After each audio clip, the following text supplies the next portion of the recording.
नमस्कार मित्रों, मेरे स्पिरिचुअल कनेक्ट में आप सभी लोगों का हार्दिक अभिनंदन है। आज मैं आप लोगों को श्री शिव महापुराण की महिमा के अंतिम अध्याय 7वें अध्याय के बारे में बताने वाले हैं मित्रों। उसमें श्रोताओं को किन किन नियमों का पालन करना चाहिए, तो उसके बारे में आप लोग ध्यान से सुनिए। ये श्रोताओं के पालन करने के योग्य नियम जो हैं, हर श्रोता अगर पालन करे मित्रों तो सुख शांति की प्राप्ति मिलेगी, सौभाग्य बढ़ेगा।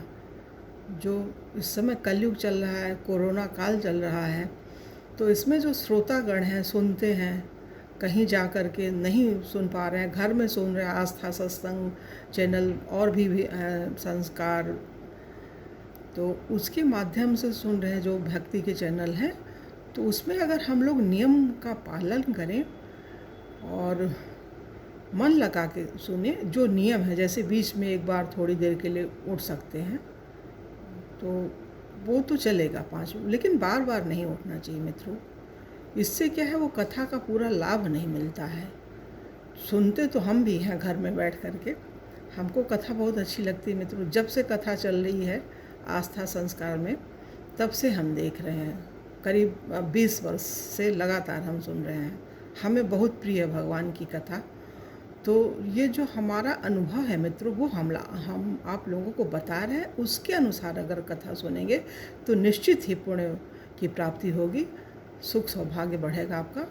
तो चलिए सुनते हैं कथा। श्रवण की विधि क्या हो सकती है मित्रों, ध्यान से सुनिए, बहुत लाभप्रद है ये चीज़। शौनक जी सूत जी से बोलते हैं, आपने ये परम पवित्र और अद्भुत कथा तो सुना दी, अब आप कृपा करके लोक के कल्याणार्थ शिव पुराण के श्रोताओं के नियम सुनाइए। सूत जी बोले, हे शौनक, दीक्षा रहित लोगों को कथा श्रवण करने का कोई अधिकार नहीं है। मतलब दीक्षा का भी है, हमने तो दीक्षा लिए नहीं है, लेकिन ठीक है, कथा में रुचि है तो भगवान तो उल्टा सुल्टा कैसे भी बीज बो तो वो जम जाता है। वैसे भक्ति है, भक्ति होती ही तभी पढ़ता है कोई और तभी सुनता है, तभी कथा में जा पाता है। भक्ति नहीं होती तो बिना मन के तो फिर मुश्किल ही है मित्रों। लेकिन देखिए, नियम तो ये है, नियम का पालन तो हम भी, दीक्षा तो नहीं लेकिन मन से दीक्षित हो गए। गुरु हमने दिल से बनाया, हनुमान जी को दिल से, वो हमारे गुरु हैं। और शरणागति है पूरी पूरी निष्ठा से, पूरी, इसमें तो कहीं कोई डाउट है नहीं। शरणागति साधक के हृदय की पुकार होती है, वो हृदय की पुकार तो है। और शरणागत जो भक्त होता है उसके लिए कोई नियम कानून नहीं होता है। भगवान विवेकानंद ने भी कहा है कि जिसके जीवन में सत्य घटित हो गया, उसको जब तब पूजा पाठ कुछ करने के, सत्य हमें सर्वप्रिय है मित्रों। सत्य ही, सत्यम परम, वही परमात्मा है, उन्हीं की कथा हर जगह वही सत्यम शिवम सुंदरम भोले के लिए। मतलब जितने भी भगवान के ग्रंथ हैं, भगवान हैं, तो सत्य से ही उनका वो पूजन कर सकते हैं, उनको आप उनकी प्राप्ति कर सकते हैं, कुछ लाभ उठा सकते हैं। सत्यनिष्ठा नहीं होगी तो फिर ऐसे ही बस खाली खाओ पियो सो जाओ जैसी स्थिति होगी। कथा के भी लाभ तो मिलेगा, बहुत न्यून मिलेगा। तो इसलिए शरणागति होनी चाहिए, तो वो बहुत ज़रूरी है, अनिवार्य है मित्रों। तो चलिए ध्यान से सुनते हैं जो भगवान बता रहे हैं इसमें नियम पालन के लिए। इसलिए श्रोताओं को पहले वक्ता से दीक्षा लेनी चाहिए।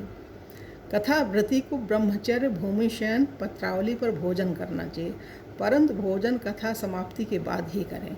शुद्ध होकर भक्तिपूर्वक शिवपुराण सुनते हुए उपवास करके दिन में एक समय ही भोजन करें। मतलब दिन में एक समय भोजन के लिए बोले हैं। घृत पान, दुग्ध पान अथवा फलाहार करते हुए कथा अवधि तक एक बार ही भोजन करें, अथवा एक समय केवल हविष्यान्न मतलब खीर खाकर ही व्रत करते हुए कथा सुने। इससे सुखपूर्वक रहकर कथा में विघ्न पड़ने का भय नहीं रहता। गरिष्ठ भारी दालें, जल, अन्न, निष्पाप चौरा या रस, सिमी के बीज, मसूर की दाल, बासी अन्न, ये चीज़ें खाना इस कथा के सुनने वाले को वर्जित है। पलांडु मीन्स प्याज, लहसुन, हींग, गाजर, नशीली वस्तुएं एवं मांस संज्ञक चीज़ें खाना अति निषिद्ध है। बैगन, कलिंद, पिचंड, मूली, पेठा,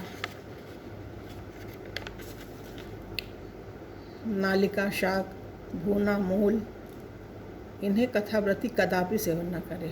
कामादि विकार, ब्राह्मणों की निंदा आदि न करे। श्रोता रजस्वला स्त्री को न देखे। स्त्री श्रोता कथा अवधि तक पति संगम न करे।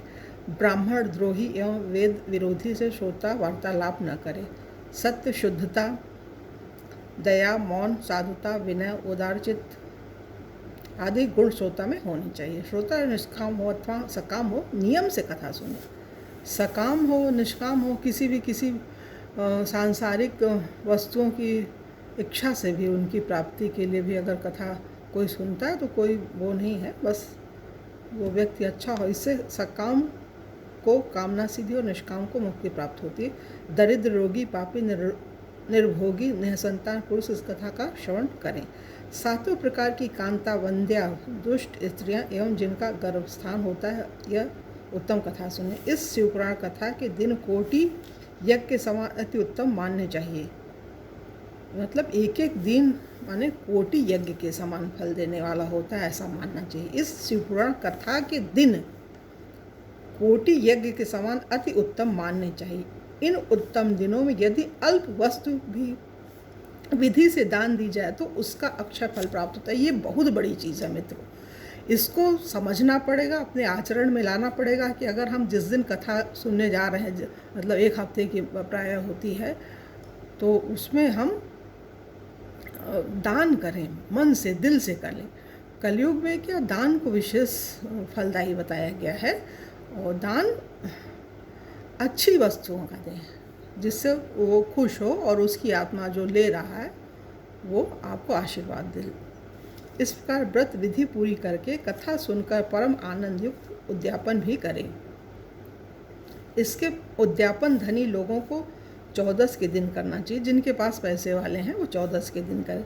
निष्किंचन गरीब भक्तों को उद्यापन का आग्रह नहीं, मतलब वो न उद्यापन करें तो चलेगा, कोई ज़रूरी नहीं, क्योंकि शिवजी के निष्काम भक्त हैं, वे श्रवण से ही पवित्र हो जाते हैं। जो निष्काम भक्त हैं वो खाली सुनने मात्र से ही पवित्र, जिन्हें मतलब भगवान चाहिए, जिन्हें सिर्फ भगवान चाहिए वो तो कैसे भी सुन सकते हैं, क्योंकि वो 24 घंटे ध्यान करते हैं तो भगवान का ही करते हैं, सांसारिक वस्तुओं का नहीं करते। अपने लड़के, बच्चे, पति, ठीक है वो है, करेंगे वो जितना काम है, लेकिन उनकी जो भावना होती केंद्र में भगवान ही होते हैं। अगर वो सुनते हैं ना तो उनको बहुत नियम कानून की ज़रूरत नहीं है, वो तो सुन सकते हैं आसानी से, क्योंकि मन ही लगा होता है, वो कहीं भी रहेंगे, भगवान का ही ध्यान रहेगा उनको। क्योंकि शिवजी के निष्काम भक्त हैं, वे श्रवण से ही पवित्र हो जाते हैं। इस प्रकार पारायण के यज्ञोत्सव की समाप्ति होने पर श्रोताओं को भक्तिपूर्वक शिव पूजन करना चाहिए। शिव पूजन की भांति ही पुस्तक का भी पूजन करें। इसके बाद उसी प्रकार वक्ता का भी पूजन करें। पुस्तक आच्छादन के लिए नवीन वस्त्र एवं बांधने के लिए रेशमी डोरे दें। ये चीज़ है, अगर श्रोता जा रहा है कथा सुनने के लिए, वो समर्थ है तो वो ही कुछ कर सकता है। जो करा रहे हैं यजमान श्रोता वो तो करते ही करते हैं, मतलब कोई बाहर का भी व्यक्ति जा रहा है सुनने के लिए तो वो भी दान कर सकता है। जो पुराण के लिए नवीन वस्त्र तथा रेशमी डोरी देते हैं वे इस युग में ज्ञान तथा भोग संपन्न होते हैं। वक्ता को बहुमूल्य वस्तुएं, अनेक प्रकार के वस्त्राभूषण और दिव्य पात्र देने चाहिए। वक्ता जो बोल रहा है कथा व्यास में बैठा, उसको चीज़ें देनी चाहिए जिससे वो संतुष्ट हो, आशीर्वाद दे। जो लोग पुस्तक के आसन के लिए कंबल, अजीन, रेशमी वस्त्र, चौकी, पाट आदि देते हैं, वे स्वर्ग में पहुंचकर मनोइच्छित भोगों को भोग कर एक कल्प ब्रह्मलोक निवास करके फिर शिवलोक में जाते हैं। ये बहुत बड़ी चीज़ है।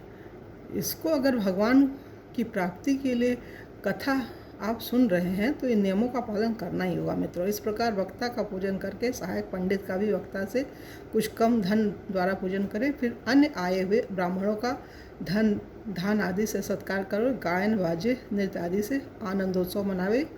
श्रोता यदि विरक्त हो तो दूसरे दिन जो शिव ने श्री रामचंद्र जी की प्रीति कही है उस गीता का पाठ करें। श्रोता यदि गृहस्थी हो तो कर्म की शांति के लिए शुद्ध हवि के द्वारा हवन करें। रुद्र संहिता के प्रति श्लोक में अथवा तन्मयता से गायत्री मंत्र से किंवा इस पुराण के तत्व अथवा मूल मंत्र से होम करें। न्यूनाधिक दोषों की शांति के लिए भक्तिपूर्वक शिव सहस्रनाम का पाठ करें। इससे